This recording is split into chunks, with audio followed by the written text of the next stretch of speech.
I have always been here.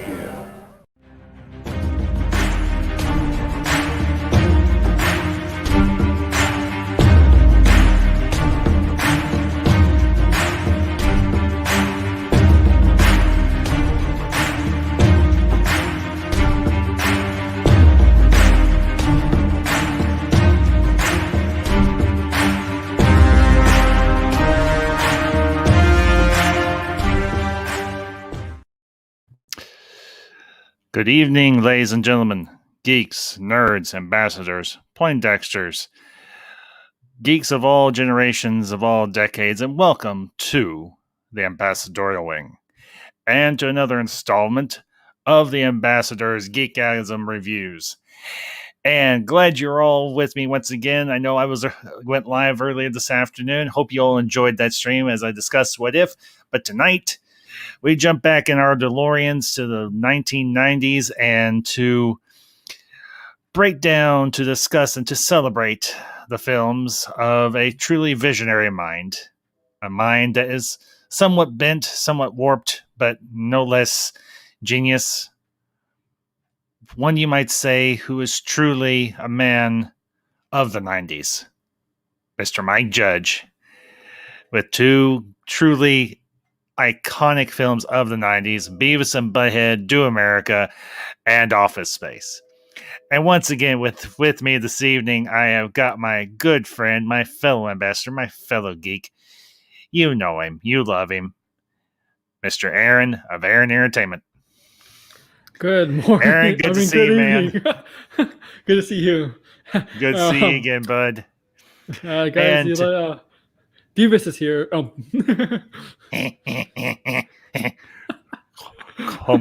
Come to Ambassadivus. This is a perfect picture with him picking his nose. I just had to use it.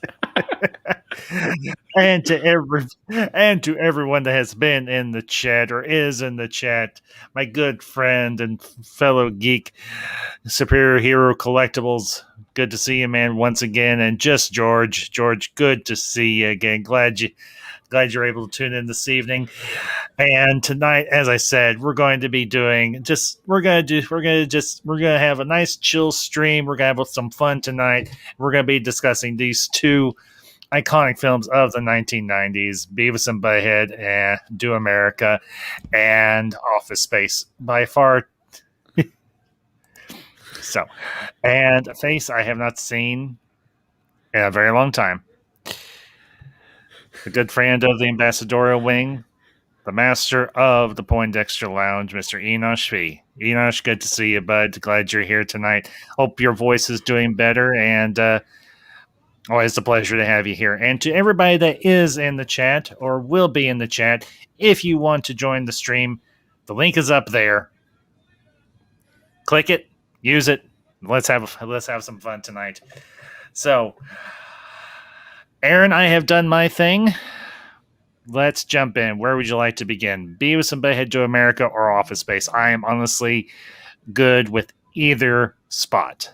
So let's talk Office Space. I am perfectly fine with that. Like I said. Well, Office Space is one that I did have the opportunity to see in theaters. I did not get a chance to see Beavis and Butthead Do America in theaters, but I have watched it numerous times on home video. I'm eventually going to pick up a copy of it. I may wait and see if they do it on Blu-ray if they haven't already.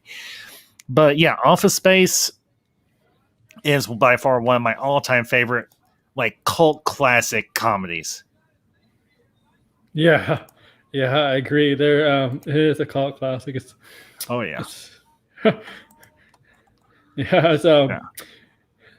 a hilarious movie.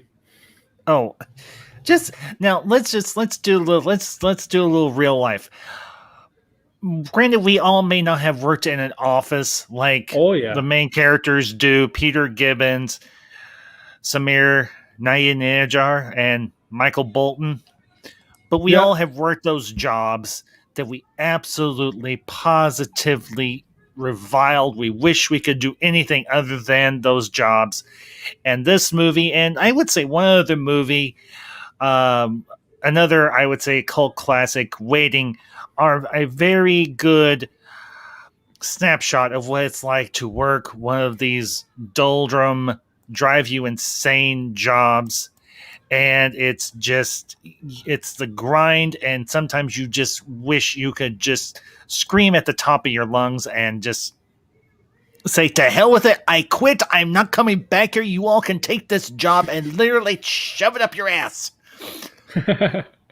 But Office Space, you feel for Peter Gibbons, you feel for Michael, and you feel for Samir. You feel for everybody, even for the.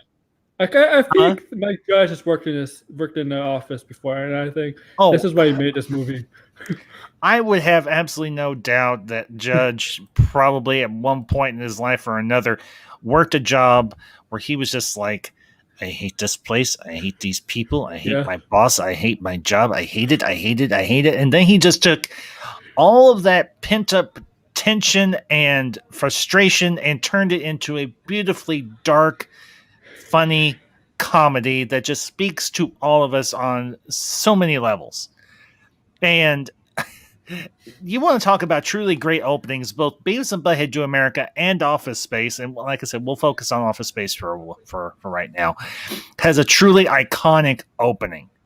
Mm-hmm. And it is just, you're sitting there in rush hour traffic trying to get to work, and you've got this really, really cool, like, samba music or something like that, or this South American music that's playing, and Peter's sitting there in the driver's seat of his car. He's got this 1,000-yard stare, and it's jam-packed traffic. He tries to get moving, and he's just like, and then he sees an opening, he takes it, and then the light turns red, and along the side of the road is an older gentleman using a walker, and the gentleman with the walker is making more progress than Peter is.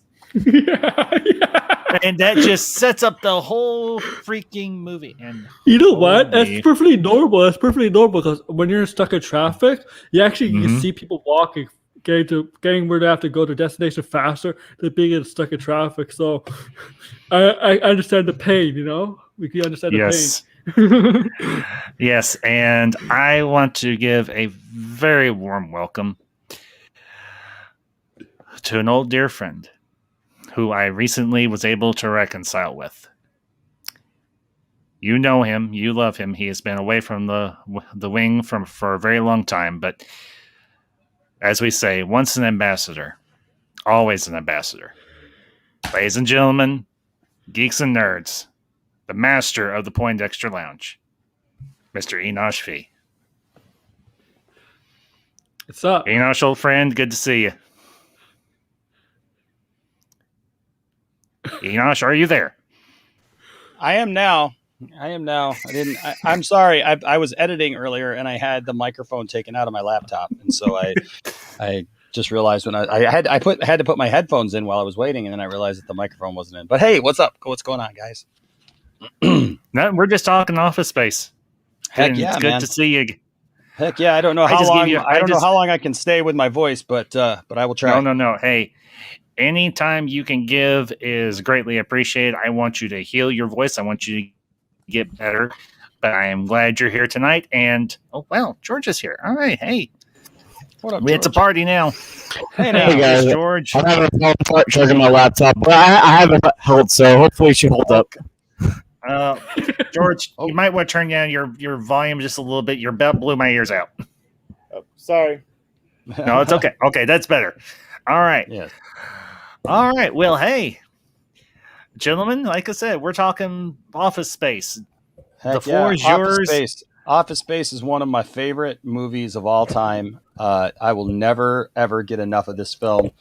Like you said, the beginning is amazing. Look, I worked at Kinko's for 14 years. I was there when FedEx bought it, and I was there for many, many years.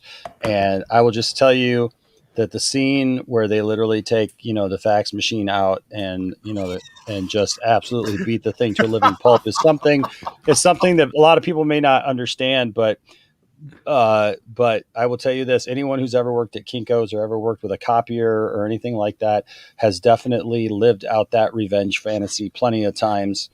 And I know that scene so well, I can actually like reenact it. Even this in slow mo, man, where like they start to walk away and then they come back and it's got the awkward kick with the heel into it. And I mean, it's so great. Plus, look, that movie is just fantastic. That movie is filled with one-liners like you wouldn't believe, you know what I mean? And I love that. I mean, there's so many quotable quotes from that thing. I mean, everything from one of my favorite. PC low letter. What the? Oh my does God. that mean? So one of my favorite. Every once in a while, Tiffany and I will just joke and just like talk about that film, and I'll just be like, you know what I'd do with $1 million? And she goes, well, I don't know. What would you do with $1 million? I say, 2 girls at the same time. She looks at me, 2 girls at the same time. I'm like, she's like, what? Why is that? And I'm like, well, because I figure if I had $1 million, that's something I could probably put together. Well, what kind of girls would do that with you for $1 million? Well, I figure the kind of girls that double up on a guy like me. I swear to God, man. And then yelling through the paper thin walls, man, to turn on the channel with the boobs with the breast exam. Peter, turn on channel 9. Check out this chick. Oh my God. I love that movie so much. It's so funny. I literally, and hey, it's got a Superman 3 reference in it. I mean, the whole movie is based around the premise of Superman 3. How can you not love that as a Superman fan? Yeah, exactly. Because when they're talking about the scheme where they're going to rip off Initech, and Michael's like, they did in Superman 3. And he's like, yeah, I know. It's like pretty underrated film too. And anybody who's a Superman fan, would probably agree with that sentiment. I'm just telling you, man, it's so good. That whole movie is just so freaking good. To mention, it has a really solid soundtrack. I mean, it's got that just okay. Mike, a skinny, pasty white guy wearing glasses in his car, listening to hard gangster rap. Yep. And it's Michael Bolton, the guy. He's like, no, it was cool until that no talent ass clown got a bunch of Emmys or a bunch of Grammys and became famous. Yeah. Have you ever thought of changing your name? Why should I change his name? He's the one that sucks. So let me float this over to you, Ambassador. Yes. What if we had some kind of, I don't know, and this is a big what if, but what if we had some kind of, I don't know, stock option profit sharing initiative? Would that be something that would interest you? I don't know. I don't know. Maybe, yeah.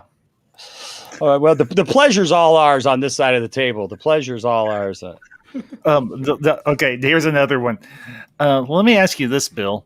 How much time do you spend on these GPS reports?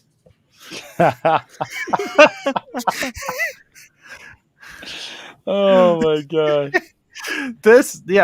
Well, I was told that I could listen to my music at an acceptable level, and I told them if they try to take my stapler away one more time, that I was going to burn down the building. I could set the building on fire. Fun fact: the guy who plays Milton did the voice of Bill Joe Treve for King of the Hill, and guess who created King of the Hill? Michael Judge. Mike Judge. Exactly. It's another interesting. Hank Hill. I'm just gonna say Hank Hill and Peggy Hill are based in Beavis and Butthead Do America as their older selves. Yeah, from the series, the Mr. Tom. What's his name? I can't remember. Mr. Anderson. Yeah. Bill Anderson. Yeah. You know what's interesting about that too? Did you guys ever watch Liquid Television back in the day? I might have. I just that's where that's where Beavis and Butthead got its start, was Liquid Television. But also on there, it wasn't on there. I think was it Saturday Night Live where they had the first Office Space sketch? Because it was no, Milton. Because it's Milton, and I think it was. I want to say it was like one of those Saturday TV Funhouse. It might have been now. Things. Office Space is actually based on a series of little animated shorts that Judge did. That was just called Milton, and it was focused around Milton and Lumberg. And can I just say, Gary Cole as Lumberg? Oh yeah. Okay. I don't know if you Lumberg did her. Lumberg did her. Lumberg. Yeah. Lumberg after. Yeah, if you could just stay on Saturday.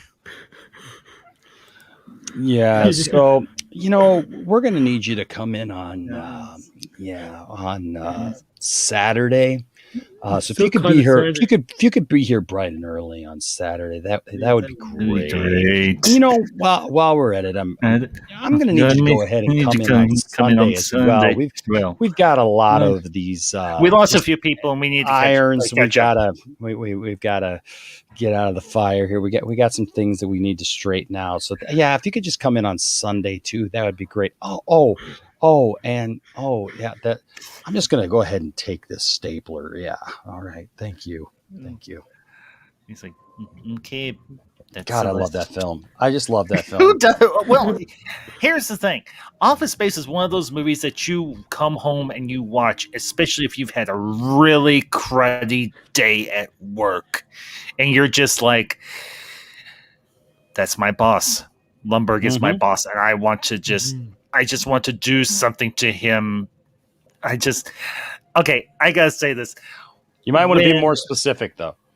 Okay, yeah, you want to see him running around the Initech building as it's burning down in flames, and you just want to be staying outside, maybe with a beer or a margarita, or maybe just a cup of Irish coffee, and just go, that's good coffee. Mm-hmm. Oh, hi, Bill. What? Right? What is that? What is it, Bill? What? I'm sorry, I can't hear you over the burning inferno that you're surrounded by. Oh, okay. Well, Bill, I've got things to do. So you just have a good day. I'm gonna go do my thing. So bye, Bill. Fun fact: I don't know if you all know this. There's actually a deleted scene or an extended scene where Michael and Peter and Samir talk about in the aftermath of the Initech building burning down. Did anybody go to Lumberg's funeral? Because apparently Lumberg died in the fire. And everybody goes, no. I wonder what happened to him. Nobody went to the freaking funeral. I wish they. I kind of wish they had left that part in the movie, but it's a minor thing. Office Space Extended Edition. Office Space, the Judge Cut. Release the Judge Cut. Little joke. No offense, please. Nobody take offense. But look, I love that film so much. I can literally just sit and watch that film. Like every once in a while, Tiffany and I will be out somewhere, and we'll fake like we're coming up with the idea for jumping to conclusions. The game, it's a game with all these conclusions, you see, and you jump to them. So you're jumping to these conclusions. Yeah. If I get lucky, maybe later I can show her my O face. Oh.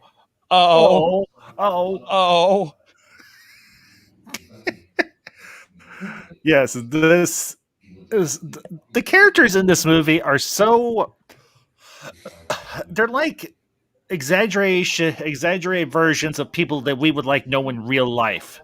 Like we don't know someone that's exactly like Milton, but we know someone that's somewhat like Milton. Like Mad Max. That's some days I feel like some of these different characters. Like one day I'll feel like Peter, one day I'll feel like Milton. But getting into the movie, I mean the dialogue, you would not expect someone like Mike Judge, who created something like Beavis and Butthead.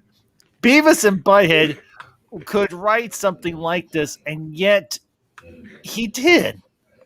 Yeah, he wrote something this insightful, and he's like, it's just like, Mike Judge, you're speaking to my inner, you're speaking to my soul, dude, and you're like, you're making me cry because you're making me believe that you actually understand me, and I actually feel that you do, and I just want to say, Mike Judge, you're my hero.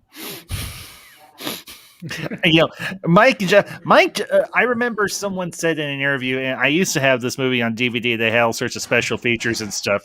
It was called Office Space with Added Flair Edition, and somebody said that Mike Judge has "fuck you" money, which essentially means he can just do whatever he wants, and if you don't like it, well, he can tell you to. Well, my name is Jordan Belfort. The year I turned 26, I made $49 million, which really pissed me off because it was 3 shy of $1 million a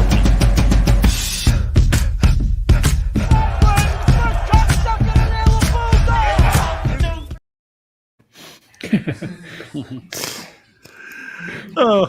But yeah, I love this movie so much. It's just, and it's been such a long time since I actually just watched it the other day, but it's just been, I wanted to spend some time tonight and just talk about these two movies that I absolutely love and adore, and that were just such a big part of my adolescence and not so much my adolescence, my teen years, my 20s, my 30s, and now into my 40s. Because what Judge did with this movie, he wrote something that was truly timeless. Because even this thing was released in 99. Mm-hmm. And here we are, let's see, 99 to 09 would be 10 years, to 19 would be 20 years. 22 years later, we're still talking about this movie. And we celebrate. And it's a sleeper hit. You know what I mean? Like, it's not like it was some like big, huge, mega movie that, broke the box office or anything, but it found its legs at home video, and now it's a classic. It's literally a classic. Let me look up the budget and the box office for it. Hang on 1 second. Here we go. 12.2 million is how much it made on a $10 million budget. Yeah, so it made $2 million profit. But you know what? I imagine it has made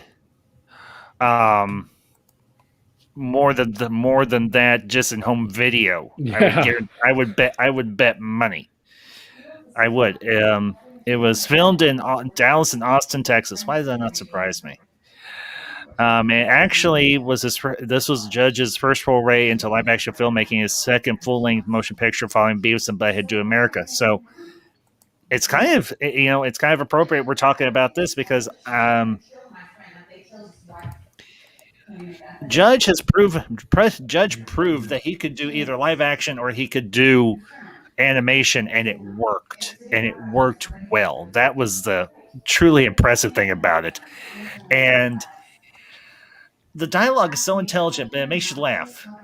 Yeah. And it's an odd mixture when you're able to watch a movie that not only makes you think, but makes you laugh. Because some of the humor is somewhat cerebral, but on some points, it's actually just very basic. It's basic humor, but it's funny. It's quick. Well, that's the thing, man. That's the thing is some of the humor is so stupid and just so lowbrow and doubling up on a guy like me or turn to channel 3 to watch some boobs, right? And so like you got that, yeah. But at the same time, then you have like all these other jokes that are like really smart, and the show, the movie itself is very intelligent, and so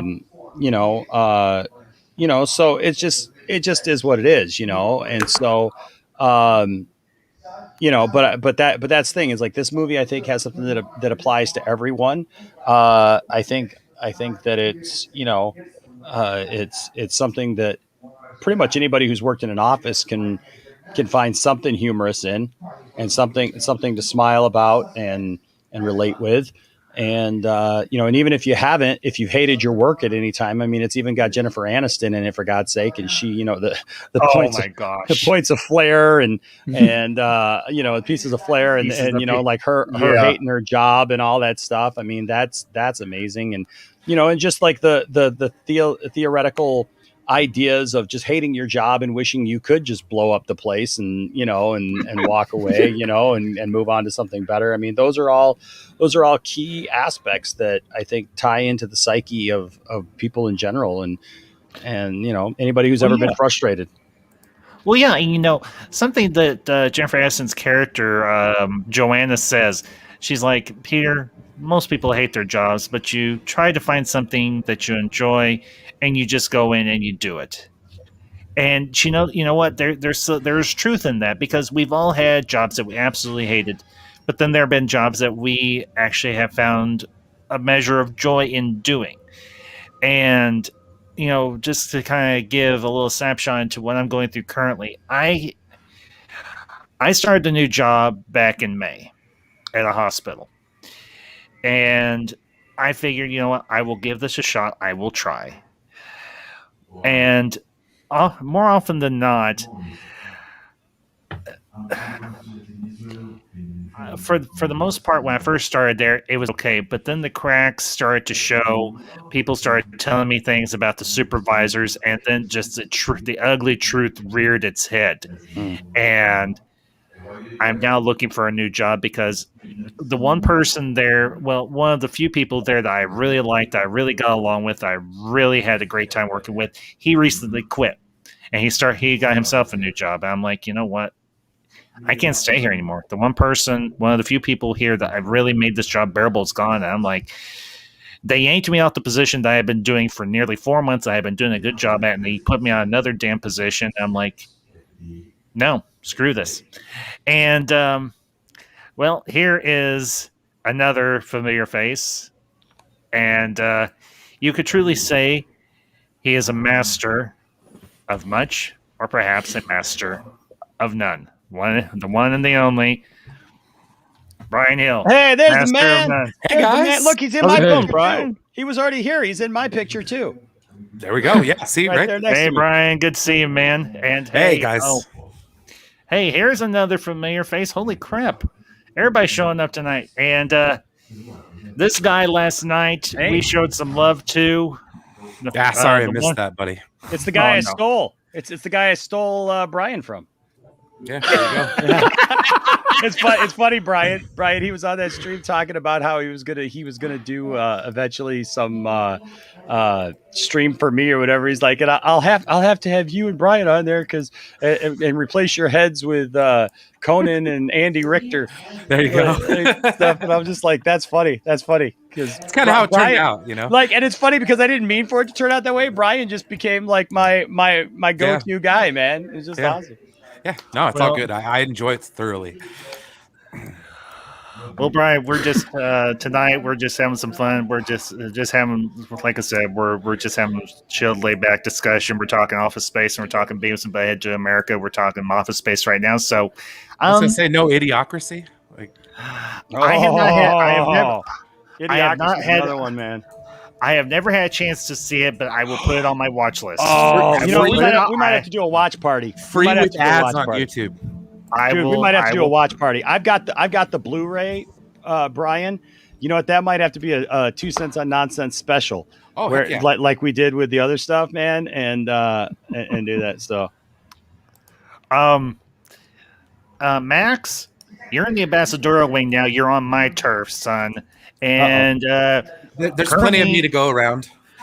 I want my Brian back, Brian back. I want my Brian back, Brian back. I want my Brian back, Brian. Maxie's Brian back ribs. Ain't getting Brian back. And I just have, Movie talk, Brian Wars. Barbecue sauce. What? I have a couple of things to say in terms of your demand, Max. Well, this says it all. I remember the day when he came up with that. I didn't realize Max was in Weird Science. That's from Jurassic Park. Oh well, yeah. I guess it is Jurassic Park, but yeah. I mean, That's Ian Malcolm with my head. That's the big pile. That's the big oh, pile of I see now. dinosaur Okay. poop. No, it's okay. When I think giant piles of poop with faces on them, I think Weird Science. So. Well, and I only have one other thing to say to Max, and then we'll get back to it.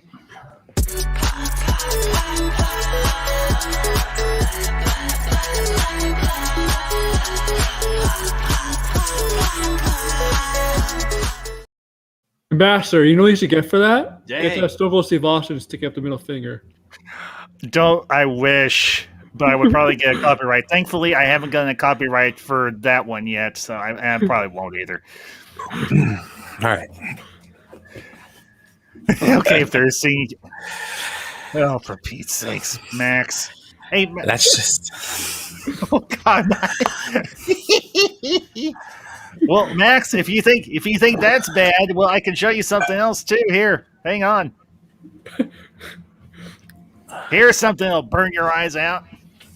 Oh my God! Hey, why you gotta do that to baby Kermit? Give him Jeremy's head. I was just trying to pick ones that were appropriate. Or Max, I could say this. Well, you got Mike Zero, and there is a weirdo. What if you? Oh my God!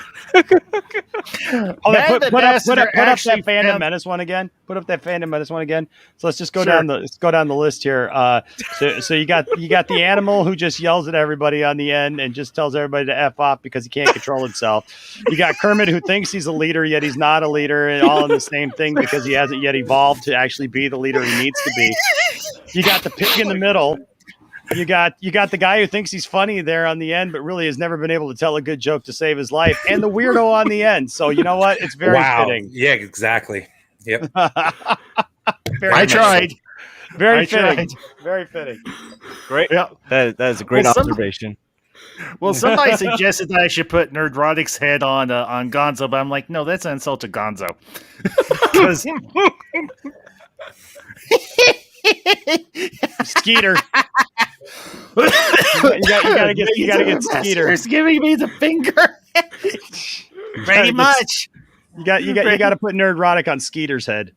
Or Scooter's yeah, but head that doesn't include Skeeter, unfortunately. No, just shop him in. But came back on the movie. Oh yeah, that's right. There was a movie here. It's okay. This is a GEEKASM stream. Anything goes pretty much, just as long as there is no blasphemy taking place. I don't care. Define blasphemy.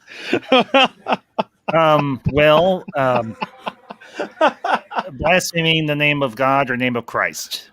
Okay, well there you go. All right. Yeah, we're so good there. that's the blasphemy. Then we'll be okay. We got all serious there for a second. I was just saying blasphemy against what? Against whom? Exactly. Certainly not against the Phantom Menace or the Phantom Nuisance. Heresy. We'll blaspheme them all night and all day. I don't care. I'll blaspheme them twice on Sunday. What? Cornholio has more better takes than Phantom Menace. No, Milton has better takes than the Phantom Nuisance. Milton. Yeah, the one scene with Milton with the cake, it's funny, but it also kills me because I feel so bad for him. Like, because I've seen that happen to people before, and it's like, I feel so shitty when I see that. Nah, bro, you just grab your cake and dip, man. And can I just say, Corporate Kazia speaking. Just a moment. Looks like somebody's got a case of the Mondays. Nina speak. Somebody says no, no, dude, no, dude. I believe you get your ass beat for saying something like that, man. Okay. I just want to say this real quick.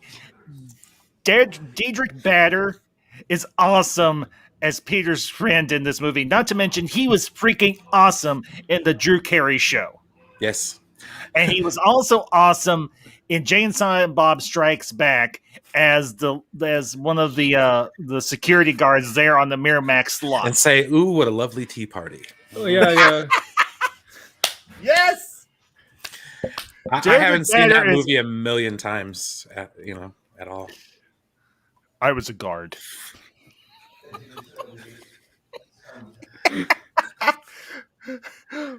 But he's like, you know what the thing I love? He's got a mullet, and he doesn't have, it's not a handlebar mustache, but it's a very 70s porn actor / construction worker's mustache. Yes. Mm-hmm. What is the name of his? Oh, Lawrence. Mm-hmm. I think the character's name was Lawrence. Yes, I think. Lawrence, yeah. Okay, Lawrence, I get it. But can you pretend that we can't hear each other through the walls? And can I just say, if Lawrence could hear Peter through the walls just talking to each other, what was it like when he was having relations with his girlfriend? Well, I assume it was in another room. I think but you never know. I think Lawrence listened. He seems like the type of guy that would listen. Maybe not, because he did respect Peter. And Alexandra Wentworth as Peter's girlfriend. What was her name? Vicky? Was it Vicky? No, I don't remember. She was hardly in it. So. Anne. Anne.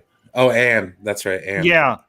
And dude, Anne is anorexic. Yeah, dude. He's really good. I think he can help me. And the fact that when they go to the hypnotherapist, Dr. Swanson. Oh my gosh. Poor Dr. Swanson. He's like, what a way to go. Trying deeper and deeper. Way down. Deeper. Wait down. Way down. Wait, deeper. One. Deeper. Deeper still. He had a heart attack, and you just sat there. Watched him die. Deeper still. Deeper. Yeah. Hey, nobody hangs up on me, asshole. We're through. Oh, and by the way, I was cheating on you. And the fact that when she says I was cheating on you, the answering machine actually shakes. And he's like, okay, I don't care. I'll find somebody new. And he's like, actually, he already kind of had found somebody new in Joanna. And I will say this as a former waiter. I felt her pain. Oh, and fun fact, the boss at Tchotchke's, that was Mike Judge. For those of you who did. Wait, what? Yeah. He's in the movie. He's himself. Yeah. Yeah. Well, no, he wasn't himself. He was the boss there at the restaurant. He was. Yeah, he played the boss at Tchotchke's. Joanna's boss. Been noticing you haven't had enough flair. I don't. Well, you know what? If you want me to wear 37 pieces of flair like your pre-boy Brian over there, then make the minimum 37 pieces of flair. He's like, well, Joanna, I thought you wanted to. And he's like, I thought you wanted to express yourself. I thought you said you wanted to express yourself. And you're like, you know what? Yeah, I did want to express myself. And you're like, you know what? I don't need 37 pieces of flair to do it.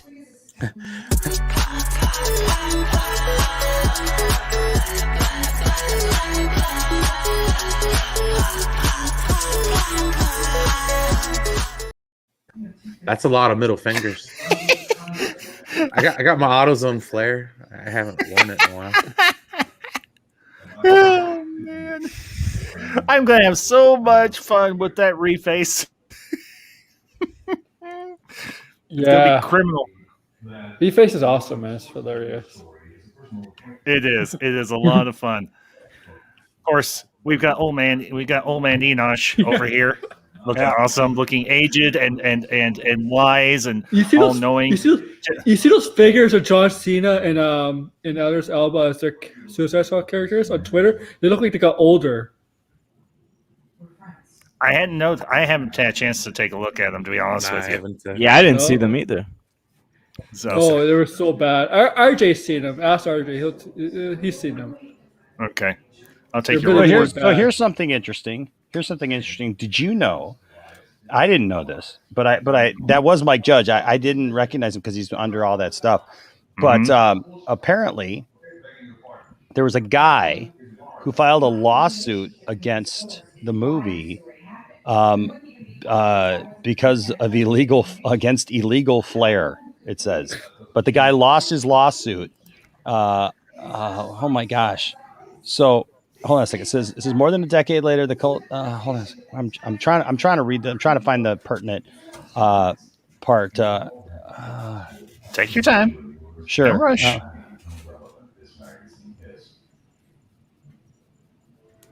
Well, oh my gosh. Oh my gosh. Okay, so here's the guy who played Brian, the waiter. In there sued the movie. What? Because apparently they used his likeness. It says Duffy felt his image had been unjustly used to sell a spin-off product from the movie, The Office Space Box of Flair, which contained a small book about the movie along with 15 Flair buttons printed with fun sayings and designs. He filed suit against 20th Century Fox last year seeking damages, attorney's fees, and the destruction of allegedly illegal Flair that featured his photograph. Unfortunately for Duffy, when he agreed to his Office Space role, he signed a day player agreement with the movie's production company, which granted the firm all rights throughout the universe. Yes, that is the legal usage, throughout the universe, to his performance, including the right to use pictures from his performance for commercial purposes. U.S. District Court Judge J. Paul Oetken wrote in a decision issued March 27th. There is only one reasonable way to read the relevant terms. Duffy granted Cubicle all rights to 17 images of his performance in Office Space, including the right to use his image on Office Space merchandise. The judge concluded, dismissing the lawsuit. Wow, the dude sued the movie. Wow. And lost. Which truly means that Mike Judge truly has FU money. Yeah, I guess so. Well, and who comes back like 22 years later and sues a movie for likeness rights? How Something down in the luck? Bankrupt? I don't know. How sad can you... Okay, I don't want to sound mean when I say this, but how sad can you be? Heroin gets expensive after a while. The guy lost relevance after so many years. He probably needs the money. That too. Well, and the fame. Okay, let's see. The actor's name was Brian Duffy, right? Brian Duffy. IMDb. They even used his real name. Oh my gosh. Yeah, is that his real name? His first name is actually Todd Duffy. He plays Brian. Yeah. Oh, his first name is Todd Duffy. Real name? Yeah, that's his real name. Robert Gordon Duffy is born as Robert Gordon Duffy, but he goes by Todd Duffy. Hey, Peter, what's happening? So I've been noticing you haven't been putting your covers on your TPS reports. We did send out a memo. I got the memo. I don't know if you got that or not, but I'm going to send it to you again. I got it. I got the memo, and I forgot this one time, and it'll never happen again. So it's not really an issue anymore. Okay, that's not the guy I'm looking for. Never mind. You know, it's not even important. Who cares? PC load letter. What the heck does that mean? Yeah, we were talking about that before you came in.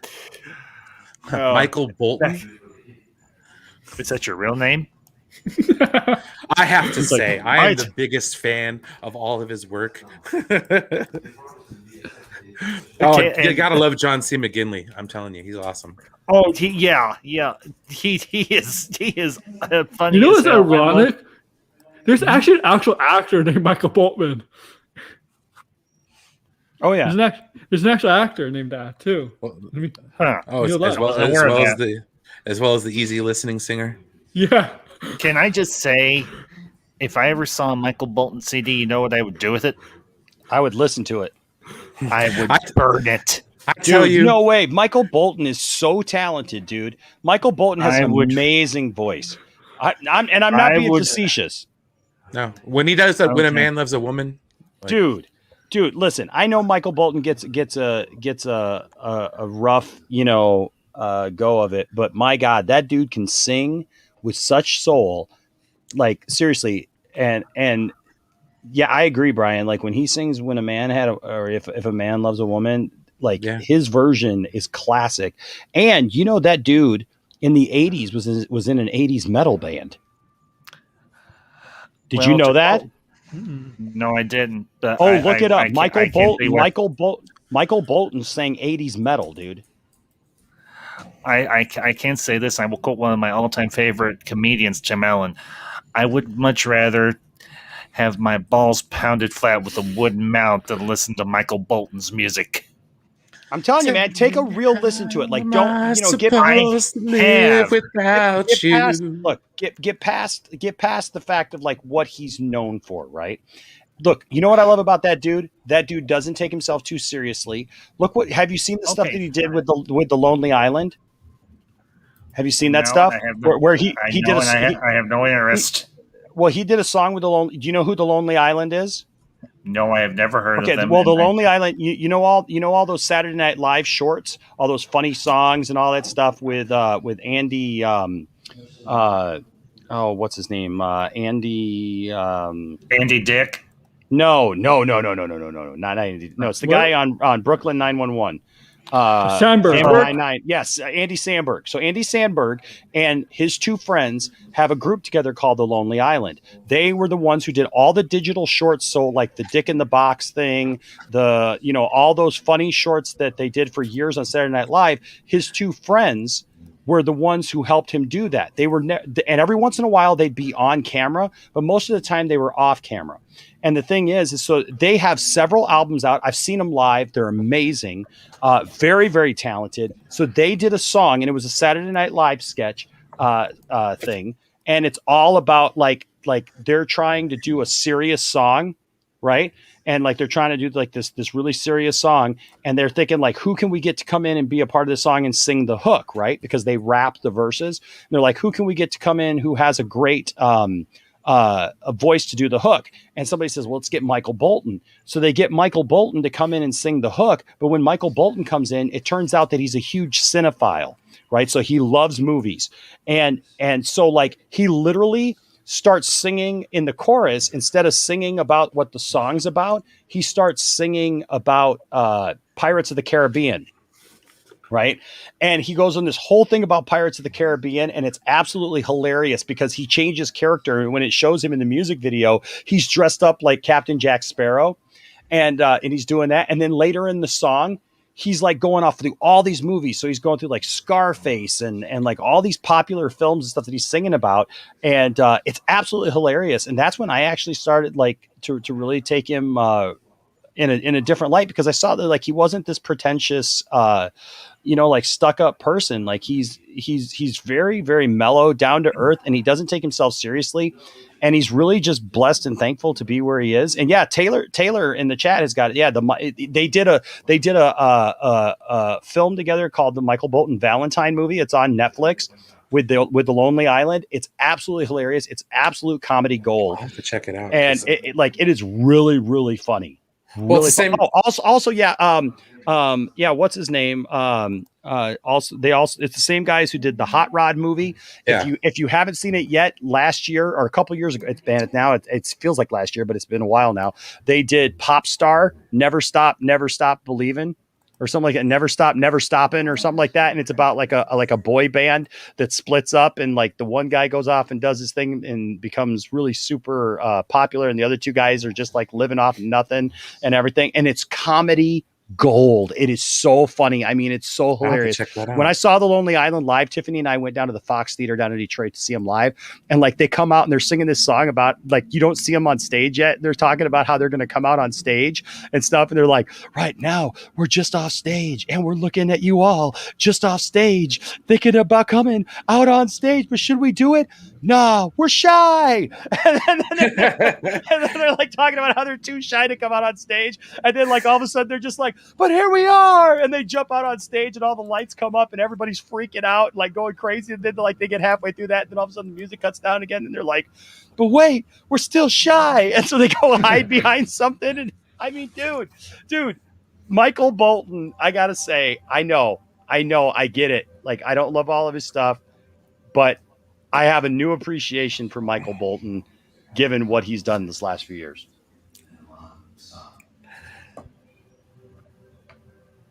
You're muted, Ambassador. They totally shut you right up, Ambassador. I had to listen to him ad nauseum in the 80s and 90s.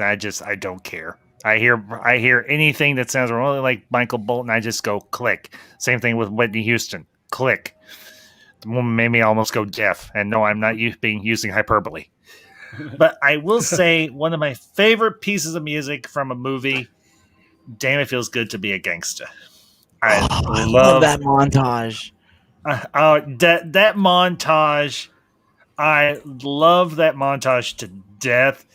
And a real gangsta ass doesn't flex nuts because a real gangsta ass knows that he's got him. I can't say the thing because I don't want to offend anyone potentially. But I love that song. I love that montage. And I love when he takes the cordless freaking drill and he dismantles the doorknob and he dismantles his cubicle. And I just love the scene where he's like, where Lumbergh is like, "Hey Peter, are you gonna get those reports?" And he's like, "No." He's like, "Well, I guess we gotta have a little talk, don't we?" And he's like, "Not right now, Bob. I might have to ask you to go away. Actually, I've got a meeting with Bill, and I've got a meeting with the Bobs here in a few minutes." He's like, "I wasn't told about any meeting. They called me at home." And I want to say a shout out to the chat, LDG, Geeks Enjoy, LDG, good to see you, man. Thanks for tuning in again. Glad you were here this afternoon. Glad you're back tonight. Any rumors from like a year ago? Yeah. Oh, what would you say you do here? I take the schematics from the customers and give them to the engineers because engineers do not have people skills because they're freaking engineers. What the hell is wrong with you people? How about the fact that they fixed the glitch with Milton, but basically had him work without pay? Yeah, I mean, talk about being screwed over. Okay, here's another thing about the two Bobs. So, like, Peter's like acting very unprofessional. He's like not dressed professionally. Meanwhile, they're very impressed with him, and it's like that's like so many other work cultures. Like the person that acts unprofessional and dresses unprofessional sometimes gets like the promotion or like well liked because of like their personality. Yeah, because here's the thing. You think about it. What did Dr. Swanson say to Peter when he was hypnotizing him? All your stresses and inhibitions will be gone. And why do you think he has the guts to go ask Joanna out on a date? He's like, "Do you watch Kung Fu? I love Kung Fu. Channel 39. You should come over and watch it with me sometime." She's like, "Yeah, totally. And he bags the girl. And okay, during the credits, she's talking about she's working at Hooters now, and I'm thinking, Jennifer Aniston working at Hooters. That could have potential. Especially after Bruce Almighty. If anybody gets that reference. Yeah. Oh yeah, I know. I remember Bruce Almighty when that happened to her in there. Yeah. But yeah, I just, the crazy thing is I actually knew a guy at one of my jobs that was just like Smykowski, the guy that comes up with the idea for the jump to conclusions mat. And I'm like, dude, this is a terrible idea. Oh, and Samir. I love Samir, and I love Samir and Mike. I do. Nain na najad. Nain na najad. Nain na najad. It's not that hard. Samir Naga. Not gonna work here anymore. Oh. When they destroyed that printer, it was so satisfying. Oh heck yeah. Yeah, we were talking about that before you got in here, George. Yeah. Die, mother effer, kill. They killed that printer. It was always a dream. It was always a dream. Now, okay, most of you will probably get this.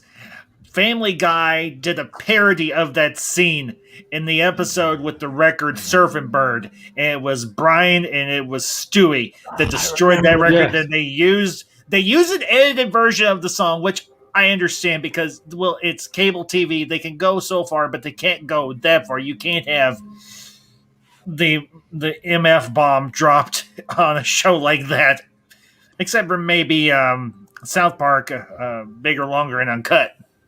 Can we just say, well, Cosmo the bitch, she's a big bad bitch, she's the biggest bitch in the whole wide world. She's a stupid bitch, everyone's a bitch, she's a bitch to all the boys and girls. Shut your effing mouth, Cartman. On Monday, she's a bitch. On Tuesday, she's a bitch. On Wednesday, Friday, she's a bitch. On Sundays, just to be different, she's a super king. Kamehameha, biatch. Oh, yeah. Shut your effing mouth, ambassador. Shut your effing mouth, ambassador.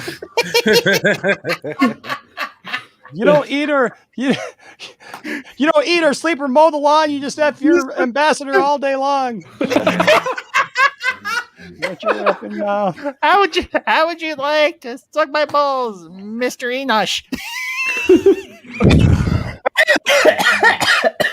Hello, children. Oh man. Hello, Chef. Oh, that movie. What are we talking about today, kids? Beavis and Butthead to America. Well, okay. On that note, I'm gonna have to split out. But I do love you guys. Appreciate you all. I did watch. So I'll be honest with you. I've only seen Beavis and Butthead Do America once in my life. But I loved the show. I loved the show when it was on. I literally watched every episode a million times. I worked at the Longway Planetarium in Flint, and we actually had it on repeat in our lobby even. So like when I was at home, I was watching it. When I was at work, I was watching it. I watched Beavis and Butthead nonstop. Just only got a chance to see the movie once. I don't know why, but I only got to see the movie once. I need to probably revisit it, but it was from HBO Max for a while. I think they took it down, but you can probably find it cheap on Prime if y'all have Prime. Sure. Yeah, it's free on YouTube right now, but with ads. I'm okay with that. Yeah. I'm okay with that. All right, guys. Well, hey, I got to get going. But thank you for having me here. I feel like I've been here forever. I aged about 40 years. You look good. Thank you. Thank you, Mr. Ambassador. Yes, sir. Hey. Good. Take care, Enosh. Hey, great to be here. And hey, look, just don't catch a dose of the Mondays. All right. All right. Spend your $1 million well. Get a couple of girls to double up on you. All right. Because I figured what kind of girls would double up on someone for $1 million? Fair enough. The kind of girls that double up on a guy like you. So there you go. We'll see you guys. See you, later. Brian. All right. Later, Take care. See you. And you know what? Yes, sir. We're going to give him a proper send off. Of course, I know he'll be back. No, this will be good. This will be good.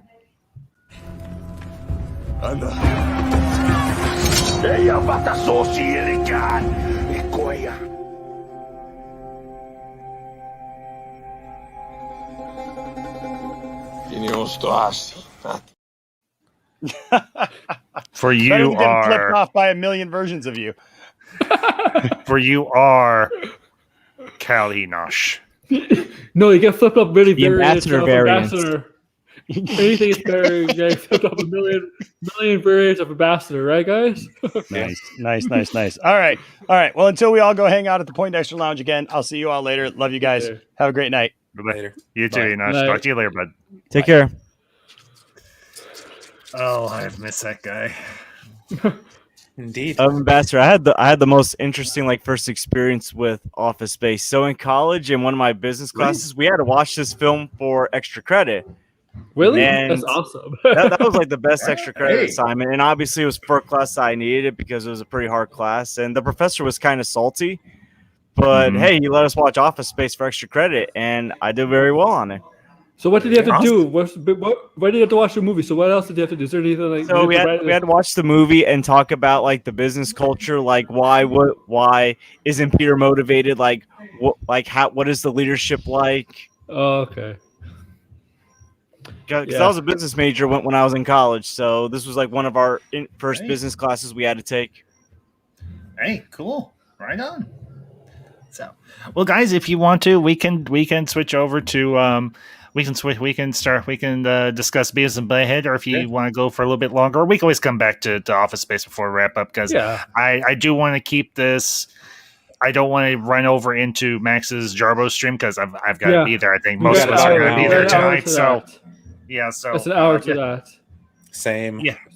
So, but I'm looking forward to that. Don't get me wrong. I'm looking forward to. Yeah, no. Just like I enjoyed the Mad Max stream that RJ did last night. Yeah, that was a fun stream to watch. The one thing I will say about Beavis and Butthead Do America is that the soundtrack is legendary. Oh, dude, I actually have this. I have the soundtrack pulled up. I won't show it because I don't want to risk anything. But just listen to these bands: Isaac Hayes, LL Cool J, Rancid, No Doubt, Butthole Surfers, Red Hot Chili Peppers, White Zombie, Ozzy Osbourne, AC/DC, Southern Culture, and Elbert Humperdinck for Lesbian Seagull. Engelbert Humperdinck. Humperdinck. With me, Lesbian Seagull. Believe me, if I could get away with playing just... I recently, when I was getting prepared for this, I looked up all these videos and I was like, oh, damn, this kicks ass. I wish I could switch over to Twitch and we could listen to all these songs and just have a rock out. But it's all right. I've heard them a bunch of times anyway. I have too. No, I like the beginning because it's kind of like Shaft with Isaac Hayes doing the a couple of mean guys with fire in their eyes, known by the names of Beavis and Butthead. Yeah. Yeah, it was, and the intro to the movie is just so, like you said, it's so very much like Shaft. It's very 1970s, like exploitation. Oh yeah, dude. Yeah, especially with the multicolor outlines, just like Charlie's Angels, except it's Beavis and Butthead. They should have a sequel to this movie. Seriously. I don't know if Judge would come back and do it because it's been so long. Because this came out in 97. Well, no, it came out in 98 because he did. It came out in. It might have come out in 97 because Office Space came out in 99. Yeah, it came before Office Space, so it definitely came before Office Space because, of course, Beavis and Butthead come before Peter, Samir, and Michael. Could you imagine Beavis and Butthead working in an environment like that? Oh God. He'd be Cornholio all day because he'd be high on coffee and sugar. You think? Okay, I'm not gonna be able to hear you for a few minutes, but I have to do this at least once during this stream. So, okay, I have to go through a transformation. So just bear with me for a minute. Oh gosh, is he going to evolve into a butterfly? No, the soundtrack is amazing. I am the great Cornholio. I TP for my bunghole. So give me all your TP. I will burn you with fire from my ass. For I am the great and powerful Cornholio. I have no oleo. I come from Lake Titicaca. We're gonna score. Are you threatening me? The next door neighbor. Threatening me? The next door neighbor was also a precursor to his next show. Yep. King of the Hill. Yep. Mm-hmm. Yeah. Can we just say? Can we just say Robert Stack had another great voice role in another great animated film? Yes. I'm talking Roto-Rooter. Because he did the voice of Ultra Magnus in Transformers the movie, and he did the voice of the FBI agent in Beavis and Butthead Do America. Oh yeah. I thought he sounded familiar. Getting Bruce Willis and Demi Moore to do the voices of the criminals. Yes, the couple that's a pair of arms dealers or whatever. Yeah, we're gonna score. Yeah, we're gonna score. We're gonna score. Come to Butthead. I'm coming. You remember they were in the casino and they were climbing up that a statue, whatever it was, to touch the boobs and stuff. Oh yeah, oh, for heaven's sakes, I can't remember what exactly. And okay, can I just say, Beavis's freak out on the old people's bus? He's like, "We're never going to score," and that guy over there has scored 1,000,000 times. Oh yeah, totally. Oh yeah. And this woman over here, she's a huge slut. Well, she was a slut. Remember the freak out on the plane because they'd never been on a plane before, and Beavis was scared. So they were sitting beside an old woman who had what do you take when you for people that have a flight, right? You know what they take, right? What's it called? Dramamine or something? Yeah, whatever to calm you down, right? He takes it, but he overdoses on it and becomes cornholio. Remember? Yes. It goes into the cockpit. Yeah. You said, "Get out!" Okay, Tyler.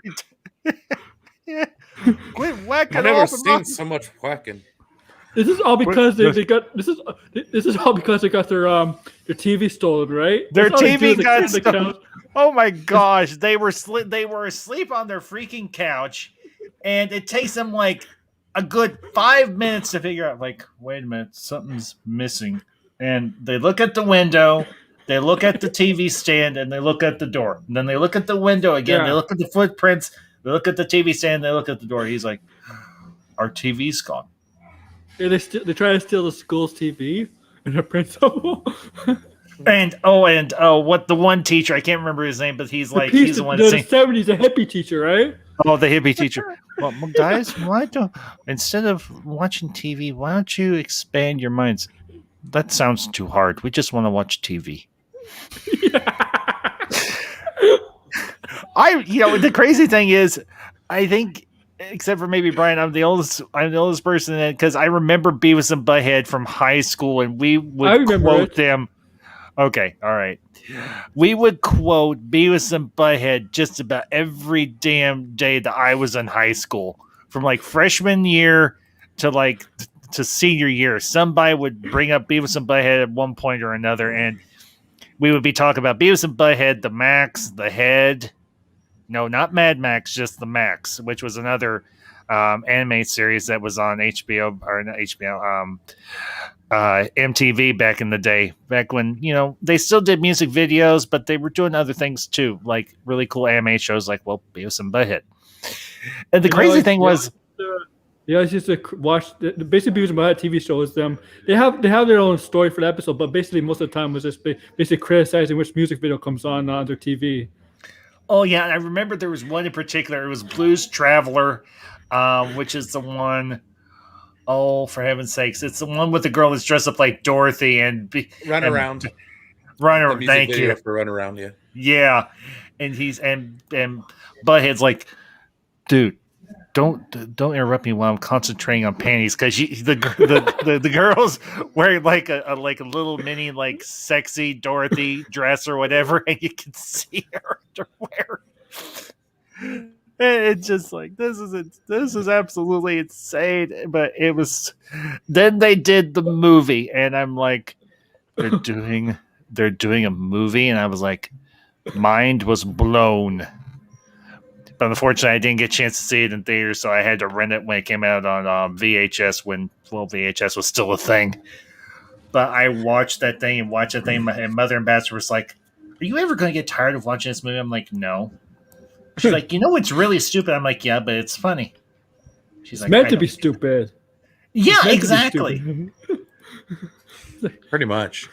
Yeah, it's meant to be. The premise of the whole entire movie is stupid in itself. Their TV gets stolen, and they get caught up in this whole wacky arms deal, nerve gas. To become terrorists, the most wanted men in America. These now are the two most wanted men in America. Beavis and for most of the movie, they basically avoid the FBI. Yeah, that's the crazy How do you thing. manage that when you're not even that smart?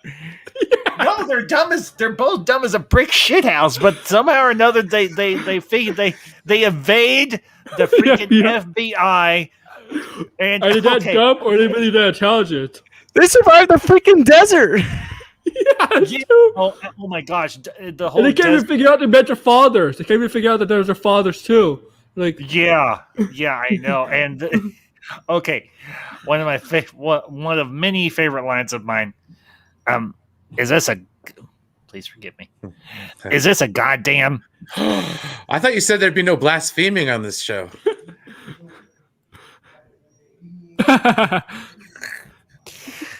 I didn't say it. Beavis did. So shut up. I honestly, I like the as far as damn jokes. I like the what was it? Vegas Vacation. Oh. If you want to take any damn pictures. Oh. Yeah. Oh man, but yeah, this movie is just an absolute joy. It's stupid as all hell, but that's why it's brilliant. I just love to go to the White House with Cornholio in the White House. They're about to launch a missiles. and Butthead hits on Chelsea Clinton and she kicks his ass. You're wearing braces. I see you have braces.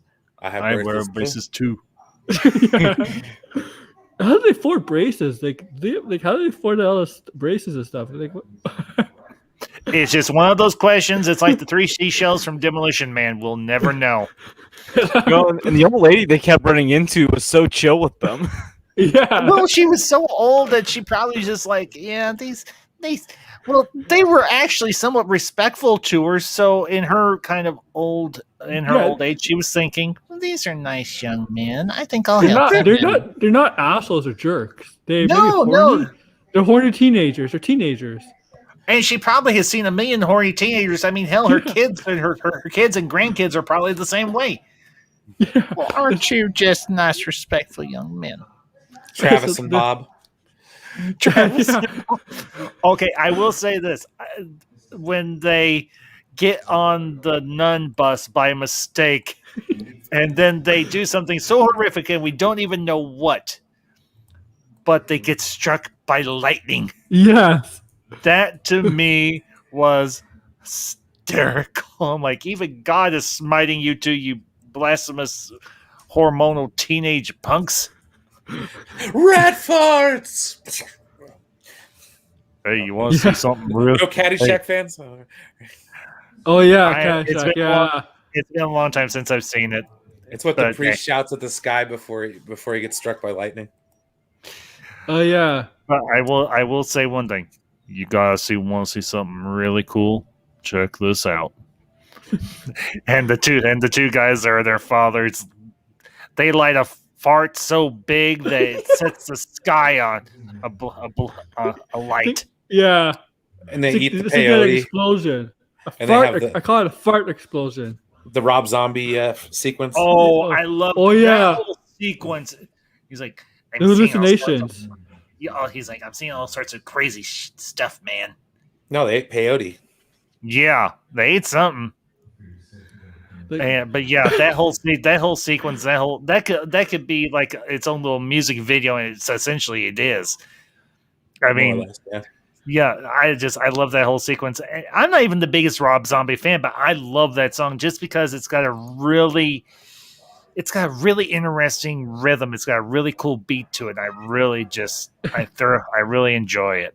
I do. Well, that's kind of like at his kind of his peak, like that White Zombie, Rob Zombie. Let's do it. It was really good at the time. Like that's what I said. Like the one thing that sticks out to me, like and as enduring, is the soundtrack. Like I mean, I think about that more than I actually think about the movie anymore because the movie is one of those movies I saw so many times as a kid that it was just like, But I mean, it's the same thing with South Park, Bigger, Longer, and Uncut. Like I don't have to watch it to tell you how many times what's in it.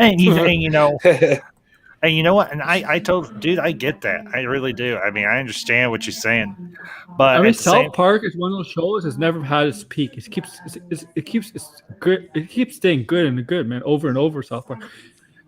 It's like Tanks and Cannibal Girls. Yeah, they had like the whole military. They had like the whole military like after them, like at the end. Like it's well, here's the crazy thing though, because they unintentionally break into the White House. They go to the UN.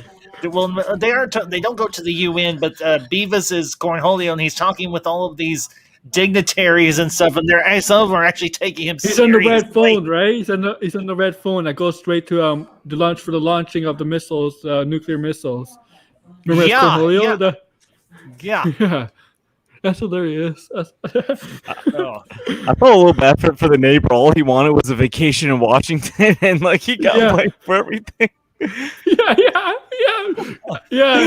He kept Hank Hill, Hank. I can call him Hank. He gets sent off to prison. Him and his wife get sent to prison, and then check for cavities. Check. Yeah.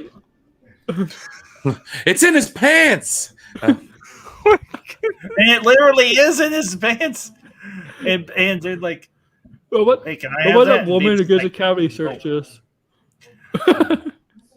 I hope I never have to. I don't even want to think about that because that just sounds very unpleasant. Just like very, very, very, very unpleasant to have a cavity search because, yeesh. We're talking Roto-Rooter. Yep. I like the end of the film when they actually get their TV back was basically in the garbage.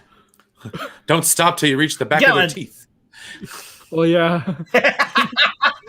I think the agent that Robert Stack does the voice for just has some sort of obsession with body cavity searches. You know what Beavis and Butthead Do America remind me of? Harold Kumar, the second movie. Oh, jeez. Escape from Guantanamo Bay. Yeah. I've only seen the first one. I haven't seen any of the others. I didn't see Escape from Guantanamo. The second one was kind of not so good. Yeah, that's. And then 3D, I didn't even watch. Oh, the third one? Nah.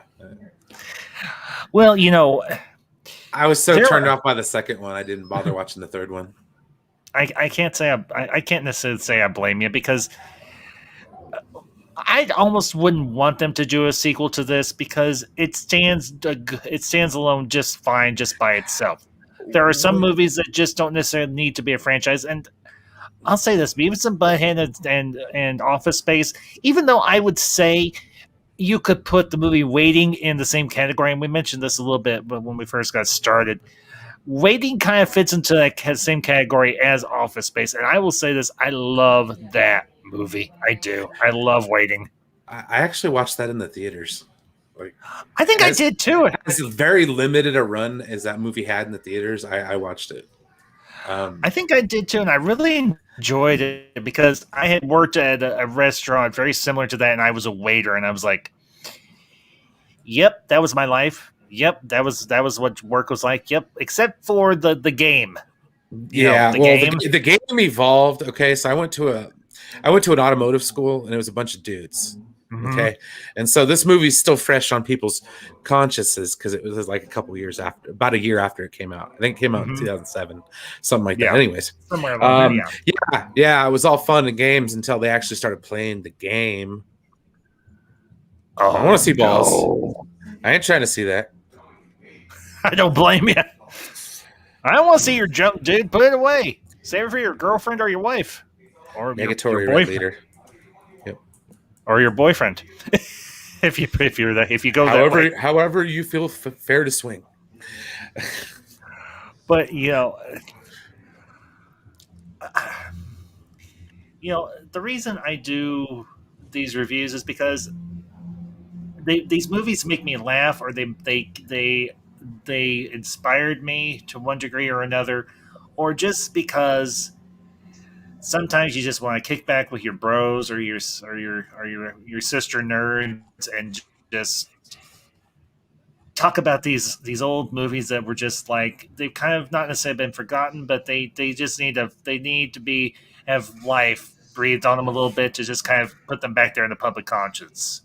And that's why I love doing what I do on here. Is as my intro says, I celebrate pop culture, or we celebrate pop culture, and that's what Beavis and Butthead do America, and Office Space are. They're great pieces, or they're just really good pieces of pop culture to just kick back, relax on a Saturday night when you've got nothing else better to do, and just hang with your buds, especially some that you haven't seen in a long time, and just chew the fat, shoot the bull, and have some fun. You really need to watch Idiocracy, though. I'm going to. I have been meaning to. I'm pretty sure it's still on HBO Max, and I will check it out at some point. No, they pulled it off. It's on YouTube, free with ads. Yeah. Oh, is it? Okay. No, I wanted to watch it the other day, and I was like, oh, okay. It's got to be the most accurate depiction of how things are going that is in what society. I have heard. So, yeah. That is what I have heard. That is honestly what I've heard about Idiocracy, and not to mention it has one of my favorite actors, Luke Wilson, Brian Wilson, or Owen Wilson's brother. Yeah, Luke Wilson, and then Dax Shepard is really good in that one too. Maya Rudolph. Oh, that's RJ's favorite actress. Where's RJ when you need him? I like Maya Rudolph. I don't know what the hell his problem is. I mean, no, we just because she does like the Kamala Harris thing. I guess now it's like so people are like, no good. So, yeah, I don't blame them, but on the same token, it's just like whatever, dude. You know how many SNL alumni don't like the characters they actually play? A lot. I can imagine. Well, because they went away from the talent actually writing a lot of their stuff to having writers in the room instead. So it's a lot different when you're not performing your own material. Because like back in the day with Mike Myers and stuff, they were writers too. Yeah, exactly. And they had to come up with their own characters and stuff. So then that was part of being on the show. So I mean, it was like I did a couple of months ago. I did a discussion on the spinoff films from SNL, and I loved many of these movies. I mean, one of my all-time favorites is, of course, Blues Brothers. And I did a review of it back when I first started my channel, and I talked about how much I absolutely love and adore Blues Brothers. I mean, John Belushi and Dan Aykroyd, and now Aykroyd's going to be back in Ghostbusters Afterlife, and I'm just like, I saw that trailer, I did my little reaction. We talked about Ghostbusters. I'm just like, thank you for coming back, Dan. You and Bill and Ernie and what's his name? Ernie Hudson? Yeah, Ernie Hudson. Yes, that's correct. Yeah, Ernie Hudson plays Winston. But the other reason I love discussing these, that I wanted to talk about these movies tonight, is because the writing for them, the dialogue, the stories, while they might be complete and utter nonsense or might just be right on point, the writing is so good. And you've got Mike Judge, who's probably one of the funniest guys around, that did, I think, a really entertainingly funny live action and animated film that have absolutely nothing to do with one another, but are just linked by the mind of a guy who I think tickles all our funny bones for one reason or another. So that and hits the nostalgia button. Oh, yeah. Also, because in today's culture, we talk so much about these big like blockbusters. It's like we forget about these like smaller like budget movies that like entertain us. Like Office Space is like one of the most entertaining comedies I've ever seen. Beavis and Butthead, it's entertaining. Like it can be stupid at times, but it's stupid entertainment that we love. Well, the thing about Office Space is it's one of those movies that you can actually make it today. Yeah, and it wouldn't come across as overly offensive. The problem with comedy, or at least my opinion with most comedies now, is that I don't want to be like, oh, it's gone woke, but like you can tell that they're trying to sidestep humor for the sake of, trying to have a little bit of a narrative. So it's like, no, dude, comedy's supposed to be offensive. Like, you're supposed to be offended by what you're watching. Yes. Like, that's what makes you laugh internally. Like, well, for a perfect example, okay, and this goes with sequels and stuff. I watched the Coming to America 2. Mm-hmm. I got about a half hour in, I had to turn it off. I heard it wasn't particularly good. Not at all. Like, it had like musical numbers and stuff, and I'm like, just because they had like a dance scene in the beginning of it doesn't mean they have to have like this weird Ella Fitzgerald freaking music number thing. I was just, no, I'm good. Like, don't need it. But yeah, no, that's just that. You can't tell comedy the same way that you used to. Movies like Step Brothers and stuff like that, you'll never see again. They gave way to movies like Holmes and Watson. I mean, I will never watch another Will Ferrell movie again after that. Will Ferrell's, Will Ferrell, like, he's hit or miss with me. I can only name maybe one or two Will Ferrell movies that he's in that I actually laugh. One, of course, is Zoolander that I did a review for a while Zoolander's back. Amazing. I loved him in Zoolander. I liked him as Megamind. I've never seen Anchorman or the sequel to it, but I've heard a lot of good things about it, so I'm eventually going to check it out. One is good, and the first one's good. The second one was I love kinda, the first Anchorman. Never saw the second one. Was kind of dumb. I didn't like it. Will Ferrell, I think early in his career, his movies he was better at. Well, because like I said, it was I love Elf. Edgier humor, but like after Elf, it was kind of like he was doing family-friendly type stuff. Night of Roxbury, that Saturday Night Live movie with Chris Cotton, that was great. Yes. Doug and Steve Butabi. Yeah, hilarious. He was in Jay and Silent Bob. Like, you can't really do it. You have to be careful. I know they did a third Jay and Silent Bob movie like a couple years ago, but you have to be careful with that movie with Jay and Silent Bob. Yeah, she.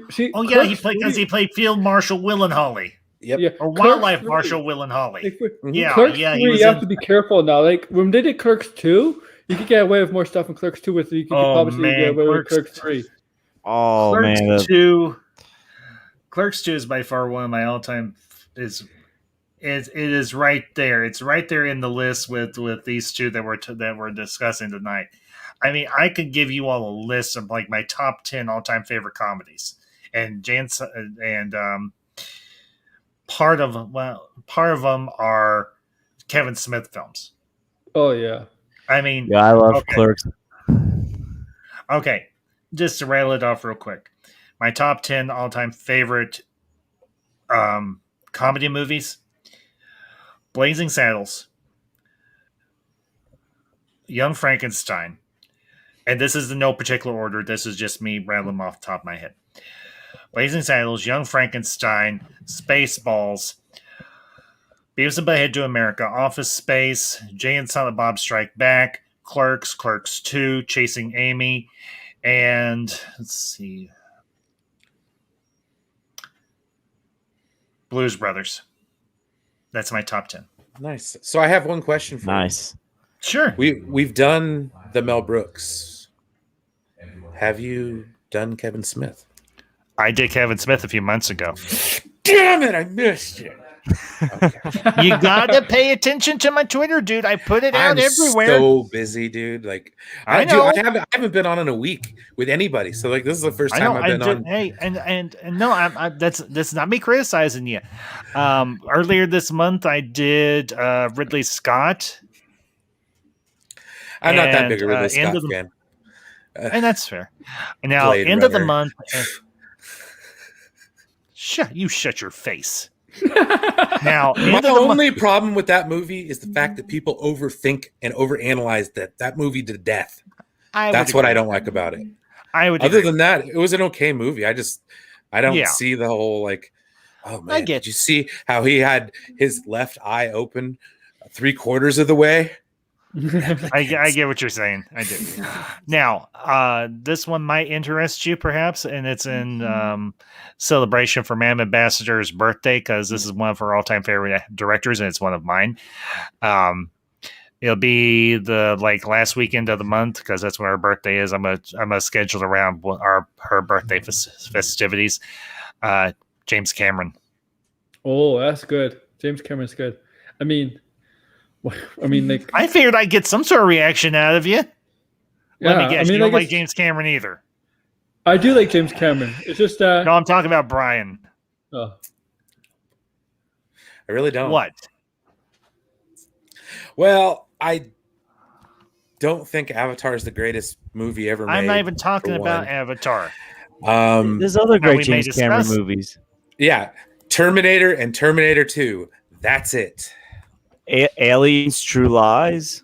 Yeah. I mean, what could we say? Titanic is probably the greatest movie. I hate Titanic, so we're not even talking about that. You're probably quite aware of it. Okay.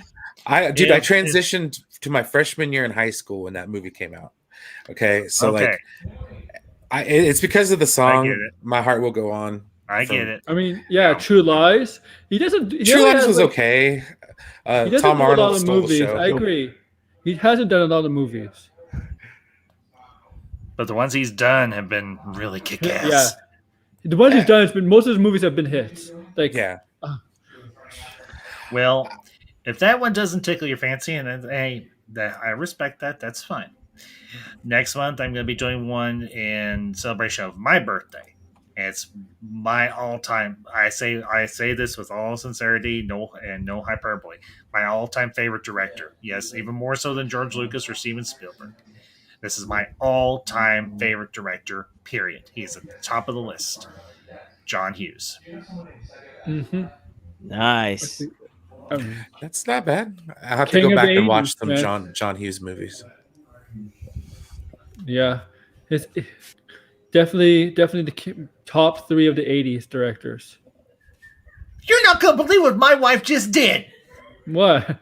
I said John Hughes. I looked over at her, and she had her head. She went. What? 16 Candles just wasn't the thing, huh? What? Fair enough.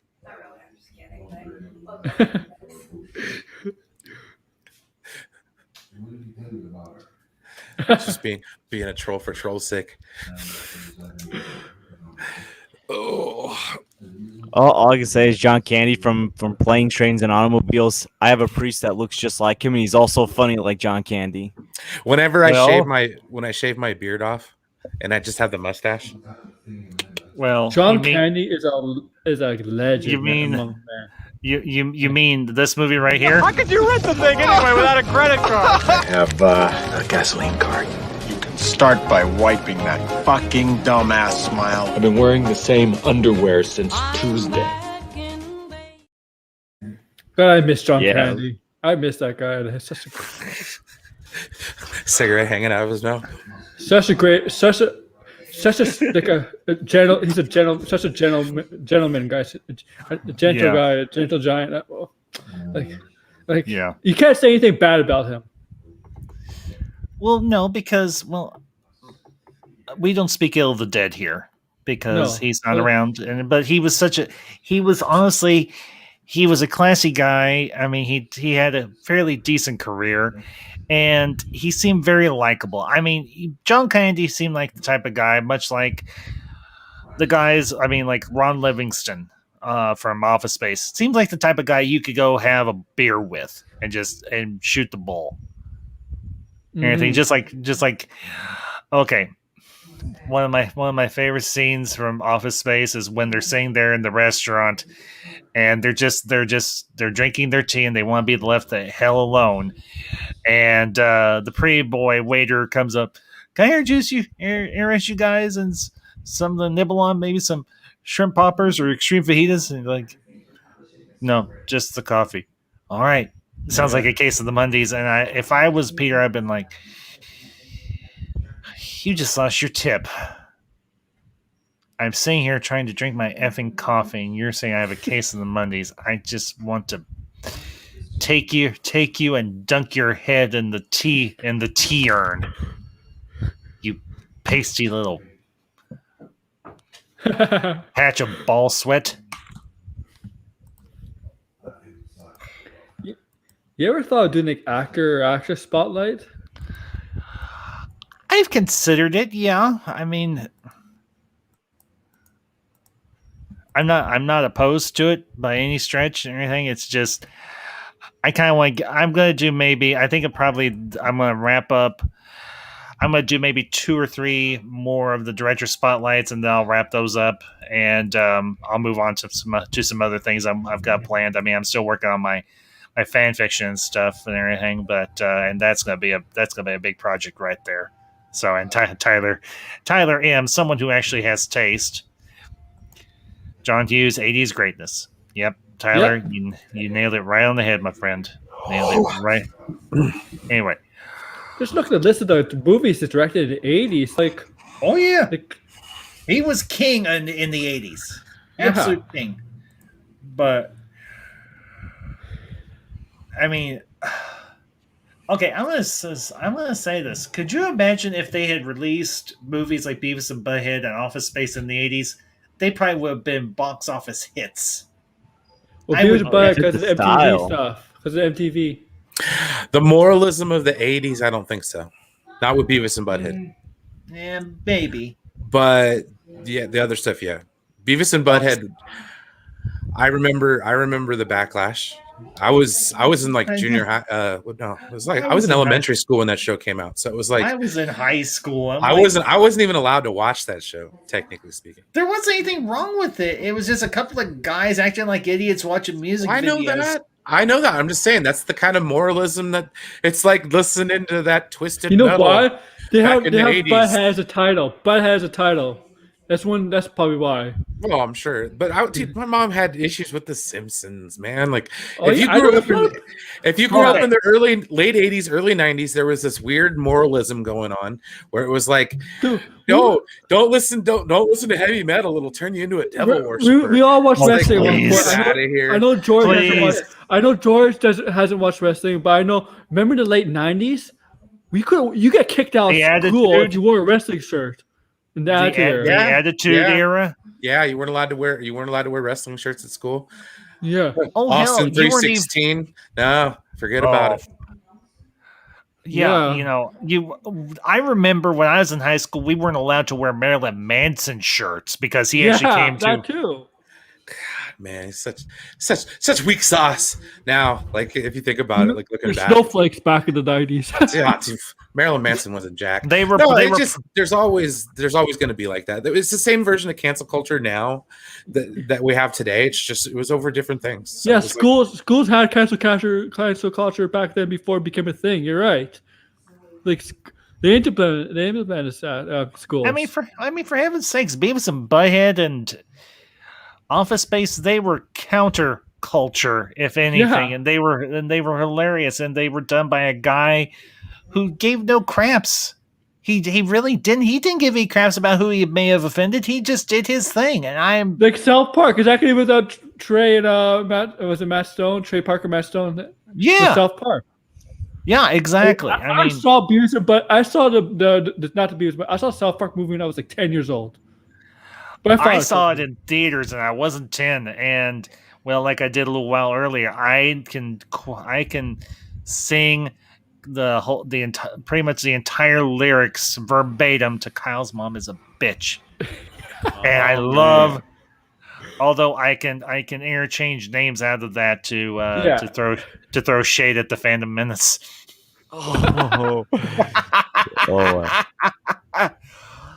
Wow, I didn't realize that's how things were back in the day. Like, but hey, listen, in my high school, like at our movie club, we were allowed to watch the original Nightmare on Elm Street and Breakfast Club. Like, we were allowed to watch. Like, we had a history through media class. We watched Gladiator, Braveheart. In that class, like we were allowed to watch. Get a permission slip to watch Schindler's List in history, bro. I remember that too. Yeah, Schindler's because there was List. Yeah, because there was nudity and there was cussing. Yeah. The only film we really needed a permission slip for was I think it was 12 Years a Slave. Oh yeah, because I had nudity in the. Oh yeah, I understand. Like it's so. Well, stupid. I mean, Hell's Bells. I had when I was my sophomore year of high school. I had to have permission slip to watch Excalibur. Oh, because there was nudity in that, and there was a. Yeah, me too. A sexual. I'll just put it this way. I won't use the other word. There was a Helen sexual Mirren assault. Side boob. Do you like this side boobs? Well, you shouldn't because it's my side boob. Peter from PTV.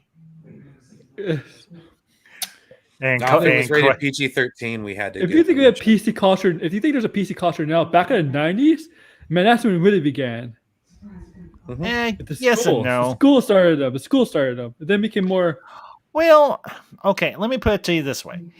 I wouldn't consider it PC culture if you're having to. It may seem a little asinine, particularly for those of us that were old enough, because my senior year of high school, I was 18. So it didn't really matter or anything. I could pretty much watch whatever and everything, but still I had to do it and everything. So I wouldn't necessarily call it PC culture, but like the whole thing with the canceling the shirts or not allowing us to wear Marilyn Manson shirts or whatever.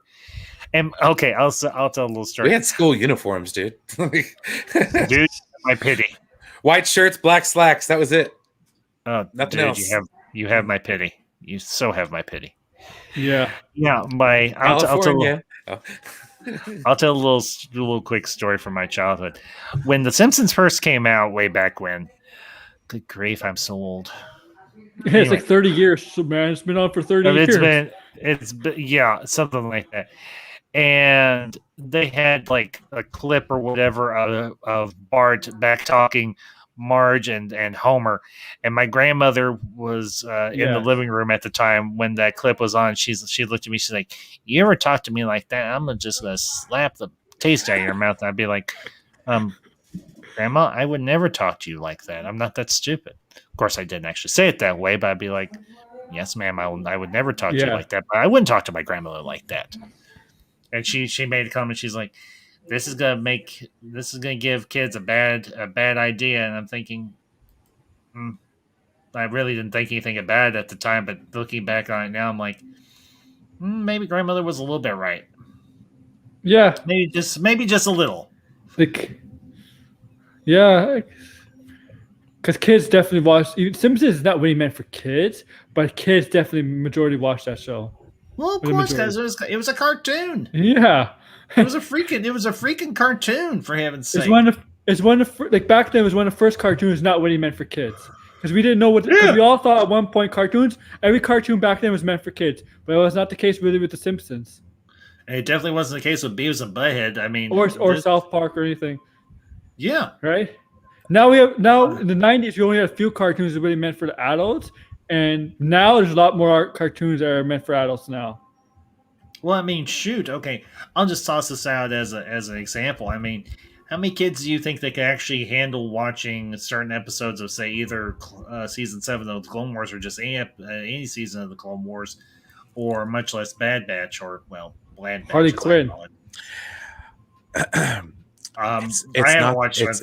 It's not the kids that watch the cartoons. It's us. Yeah, I know. Well, I mean, for heaven's sakes, we never grew up, bro. We did, but we still enjoy these things. I mean, well, I don't. You know what? I still watch cartoons from like the late '90s, early 2000s. I grew up on for crying out loud. I got a 6-year-old nephew. He don't watch cartoons. An adult is a child at heart. I guess if like Minecraft made a cartoon or something like that, he'd watch it. But other than that, no, dude. The kids don't watch cartoons or TV like we used to. Like no. So when are we gonna get a Fortnite movie? Are we gonna get a Fortnite movie? Please no. No, dear, please no. I'm sick of Fortnite. I work with kids, and like all I hear about is Fortnite and Among Us, and I've had it with hearing about that stuff. Me too, man. Me too. They're freaking addictions to kids. It's not healthy, man. Play some real games. Play like a role-playing game or something. When makes you think, or like play strategy games, stuff like that. I played video games as a kid, but I played like video games based off of like shows and movies that I like, not like these like silly Fortnite, Minecraft. Or better yet, like go outside. You ever play Beavis and Butthead? Yes, like get some sun. Like, involved in rec sports. Like I was involved in soccer and basketball. Like, seriously, go to the community pool. I went to the community pool every summer. Oh my god! And here's a face a name I have not seen in a very long time. Big Daddy-O John Bamford. I am Cornholio. You have awakened my bunghole, and now you must pay. The streets will flow with the blood of the non-believers. John, it has been a very long time, my friend. It is good to see you. Hope you've been doing well. Oh, good grief. I need TP for my bunghole. Do you have TP? TP for my bunghole? Bunghole? Oh, yeah. I have no audio. Oh. Sorry. That's hilarious. Cornholio. I remember the first time I watched an episode of Beavis and Butthead where Cornholio made an appearance. And it is one of the stupidest things I had ever seen. He drank, they went to this like coffee house or something, and he just starts drinking pitchers upon pitchers of coffee. And he gets up there, it's like an open mic night at this coffee house where they're doing an open mic night for poetry or something. And he is just nonstop Cornholio, and the people are like, man, he is just so deep, and he's just like, he has it. And I'm thinking, this guy is just high on caffeine, and you guys think he's so deep, and I'm sitting there laughing my ass off. I kind of have Brian's expression on my face, like, sorry, Brian. But Tyler, John, you guys are not wrong. They don't have cartoons. They didn't have cartoons back in the day, so you found them all over the place. Yeah. And John's like, I miss the 90s. The 90s was the best for cartoons. I would say for like adult animation series, yes, definitely. But for like kids stuff, the 80s and the 90s were good equally. I would say for kids stuff, early 80s and early 90s. I would say late 90s was cartoons wasn't that. Yeah, I like 80s cartoons, but a lot of them were obviously made for toys. Yeah. I was on a stream Thursday night, and it's called The Real Review 3000. Really cool guy. I've been on there a couple of times, and we were answering all these questions. Oh, John, yes, Daria's first appearance in Beavis and Butthead. Yep. True. But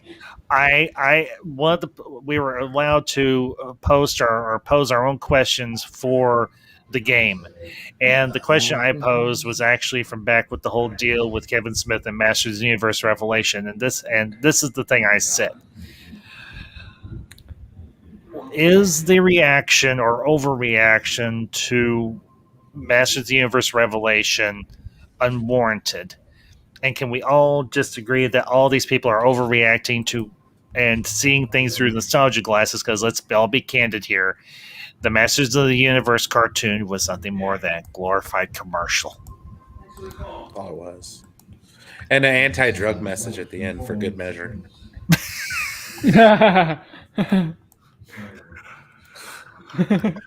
And there were people in the chat and a couple of other contestants that were like, how dare you say this? I'm like, guys, it was a fucking commercial. It was. I'm sorry, dude. I just said it. The millennial generation never grew up. But I'm not a millennial. I'm Generation X. I know that. Generation X are just bitter millennials. That's all. Excuse me? Excuse me. I am not bitter. I am many things, but I am not bitter. Okay.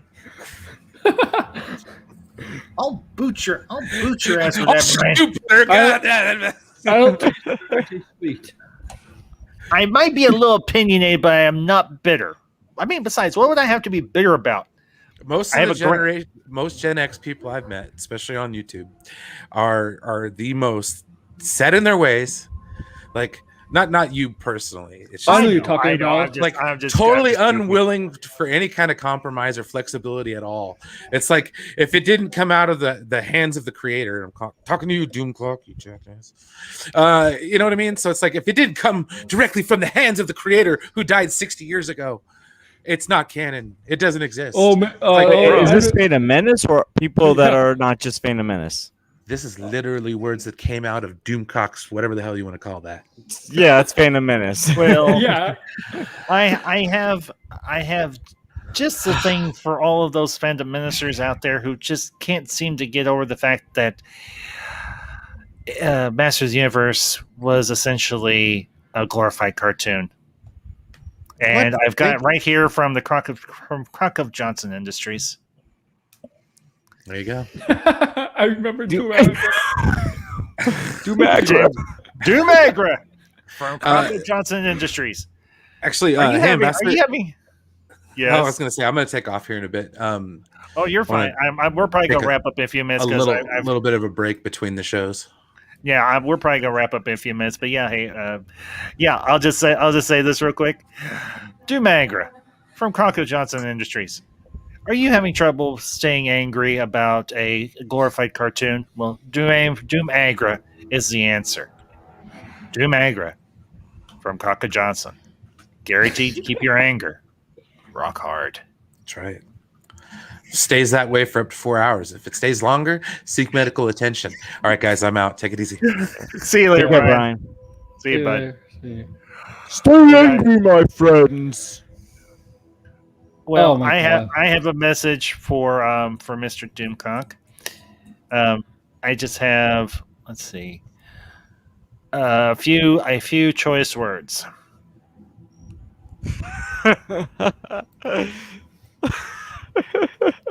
That says it all.